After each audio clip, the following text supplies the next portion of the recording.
اسی علم کے حوالے سے اس شخص سے متعلق یہ 4 باتیں جو ہیں لکھ دی جاتی ہیں۔ اب اس کو سمجھنا چاہیے، اصل میں جو بات مسئلہ تقدیر کے سمجھنے میں، جو یوں سمجھیے کہ ایک بہت آسان فارمولہ ہے اگر سمجھنا چاہے انسان، اور یہ میں عرض کر چکا ہوں کہ سمجھنا چاہیں گے تو سمجھ جائیں گے، تفصیل میں جائیں گے تو الجھ جائیں گے، اور مناظرہ اور مباحثہ کریں گے تو گمراہ ہو جائیں گے۔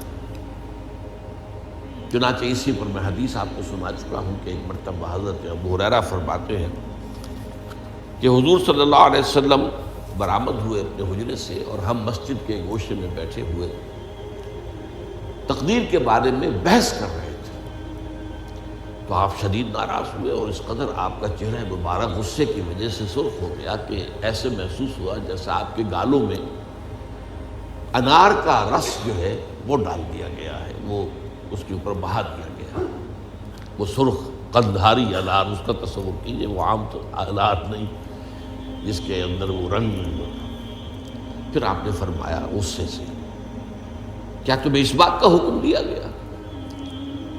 کیا مجھے تمہاری طرف اسی کام کے لیے بھیجا گیا کہ اس مسئلے میں تم بحث کرو؟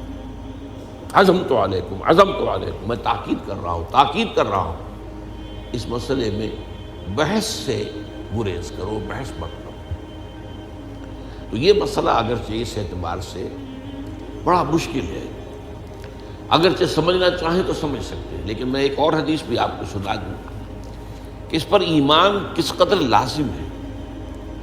یہ ایک تابعی ہے حضرت ابن الدیلمی رحمۃ اللہ علیہ، وہ فرماتے ہیں، ذرا طویل حدیث ہے، میں اس کا خلاصہ بیان کر رہا ہوں، کہ میرے دل میں تقدیر کے بارے میں کچھ وسوسے پیدا ہوئے، تو میں نے جو بھی کبار صحابہ اس وقت زندہ تھے، بقید حیات تھے، ان سب سے ملاقات کی۔ ابی ابن کعب رضی اللہ تعالی عنہ، جن کے بارے میں حضور نے فرمایا ہے کہ اقرأہم ابی ابن کعب، میرے صحابہ میں قرآن کا سب سے بڑا عالم ابی ابن کعب۔ ان کے علاوہ عبداللہ ابن مسعود کے پاس بھی میں گیا رضی اللہ تعالیٰ عنہ، جن کی حدیث ہم پڑھ رہے ہیں۔ حذیفہ بن یمان کے پاس میں گیا رضی اللہ تعالیٰ عنہ۔ ان سب نے ایک بات یہ کہی کہ دیکھو، ایک بات تو یہ جان لو کہ اللہ تعالیٰ کی قدرت سب شے پر حاوی ہے۔ اللہ تعالیٰ اگر لو ان اللہ عذب اہل سماواتہ واہل ارضہ عذبہم وہو غیر ظالم لہم، اللہ اگر تمام آسمان والوں کو اور تمام زمین والوں کو عذاب دے تو اسے عذاب دینے کا حق حاصل ہے، وہ عذاب دے سکتا ہے بغیر اس کے کہ ہم کہیں کہ وہ ظالم ہے۔ تمام زمین والے اور تمام آسمان والوں میں تو نیکوکار بھی آ گئے۔ یہ اصل میں ایک بڑا اہم مسئلہ ہے کہ جو ہمارے اور معتزلہ کے درمیان مختلف فی ہے۔ معتزلہ ہی کے انداز میں اہل تشیع کا عقیدہ بھی ہے کہ اللہ پر عدل واجب ہے، اہل سنت کے نزدیک اللہ پر کوئی شے واجب نہیں، اللہ کا اختیار مطلق ہے، جو چاہے کرے۔ چنانچہ وہ ظالم کو معاف کر سکتا ہے جب چاہے، اور وہ کسی اچھے آدمی کو عذاب دے سکتا ہے جب چاہے۔ یغفر لمن یشاء ویعذب من یشاء واللہ علی کل شیء قدیر۔ یہ سورہ بقرہ کی آخری آیت میں ہے کہ آیات میں سے ہے، لاسٹ بٹ 3 آیت میں۔ تو اس اعتبار سے اللہ کا ایک تو اختیار مطلق ہے۔ پھر میں زید ابن ثابت کے پاس گیا تو انہوں نے یہی بات مرفوعاً بیان کی کہ میں نے خود حضور سے سنی ہے یہ بات۔ باقی 3 صحابہ کے بارے میں تو وہ کہتے ہیں کہ انہوں نے گویا کہ اپنی رائے کا اظہار کیا، اور اگر اللہ تعالیٰ چاہے لو رحمہم، تمام آسمان والوں اور تمام زمین والوں کو بخش دے اور رحم کرے، لکانت رحمتہ خیرا لہم من اعمالہم، تو اس کی رحمت جو ہے وہ یقیناً لوگوں کے اعمال سے بہت بالا ہے، بلند و برتر ہے، تو جو چاہے کرے۔ وہ ابو جہل کو بخش دے، کون اعتراض کر سکے گا؟ اور وہ کسی سے بڑے شخص کو جو ہے وہ عذاب دے، کون اعتراض کر سکتا ہے؟ اس اعتبار سے پھر انہوں نے فرمایا وَلَوْ أَنفَقْتَ مِثْلَ أُحَدٍ ذَهَبًا، اور دیکھو ابن الدینمی جان لو، اگر تم احد کے پہاڑ کے برابر سونا اللہ کی راہ میں خرچ کرو گے فی سبیل اللہ، ما قبل اللہ منک حتی یؤمن بالقدر، اللہ تعالیٰ اسے تم سے قبول نہیں کرے گا جب تک کہ تم تقدیر پر ایمان نہیں رکھو۔ اور اس کے بعد فرمایا اعلم، جان لو، انما اصابک لم یکن لیخطئک، جو چیز تم پر واقع ہوتی ہے، کوئی تکلیف آتی ہے، کوئی حادثہ پیش آتا ہے، وہ تم سے ٹلنے والا تھا ہی نہیں۔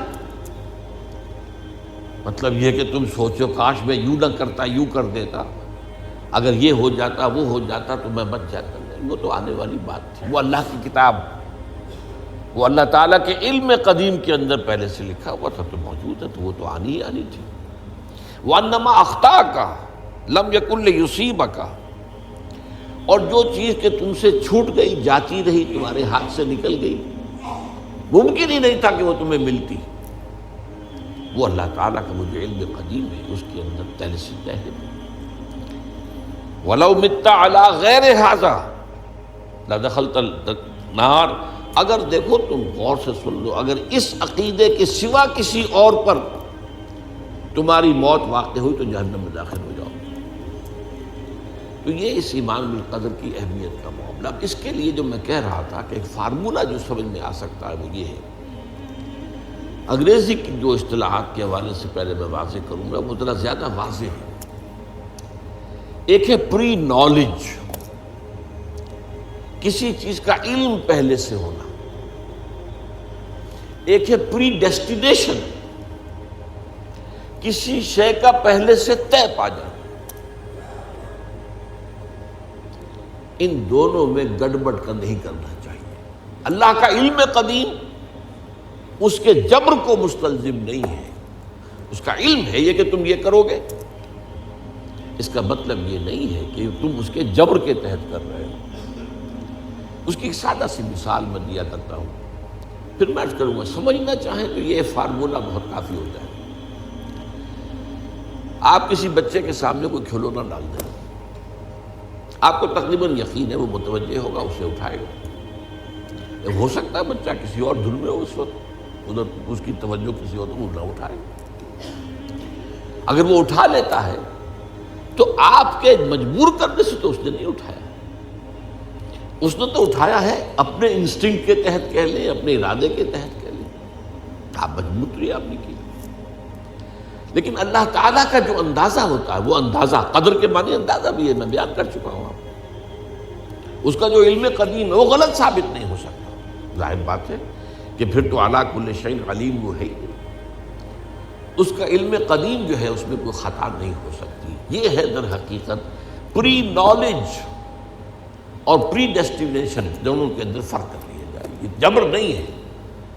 ہاں اللہ تعالیٰ کا علم ہے، اس علم کے مطابق چیز جو ہے وہ لکھتی گئی ہے، وہ تو ہو کر رہے گی، ہوتی تو ہے، لیکن اس کے کرنے میں یہ نہیں ہے کہ آپ پر کوئی جبر ہے، مجبوری ہے